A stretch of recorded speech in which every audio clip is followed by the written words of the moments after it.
আসসালামু আলাইকুম। আজকে নিয়ে আসলাম রান্নার ভিডিও। তোমার পেঁয়াজ দিয়েছি, পেঁয়াজ রসুন মশলা এলাচ সব দিয়ে দিয়েছি।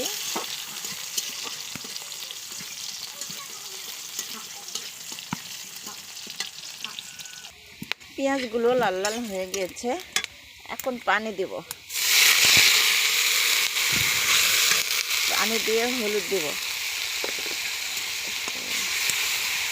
হলুদ দিলাম। এবার দিব লবণ, এবার দিব মরিচের গুঁড়া,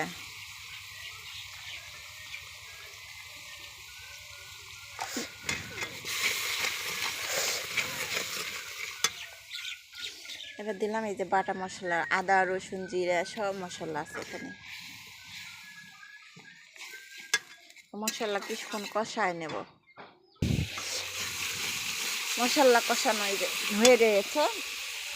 এখন দেবে এই যে মুরগির গোশ একাই নয়, চামড়ি সিলকা পাও সবগুলো একসঙ্গে রয়েছে। এগুলো আলু দিয়ে রান্না করব।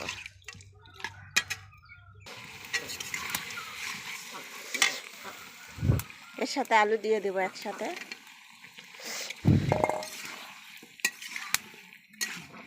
আলু দিয়ে একটু কষায় নেব।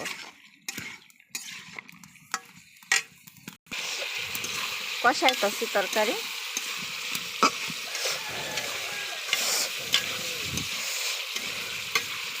আসলে কি লাকড়ি চুলাতে রান্না করি তো, এই জন্য এরকম।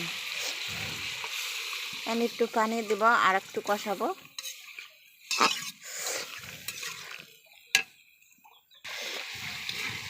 কষাইলাম গোস্তগুলা, এখন একটু সিদ্ধ হওয়ার মতন হয়েছে। ঝোল দিব, এবার ঝোল দিয়ে দিব। ঝোল বড় করতে করতে একটু পানি মরতে মরতে সিদ্ধ হয়ে যাবে।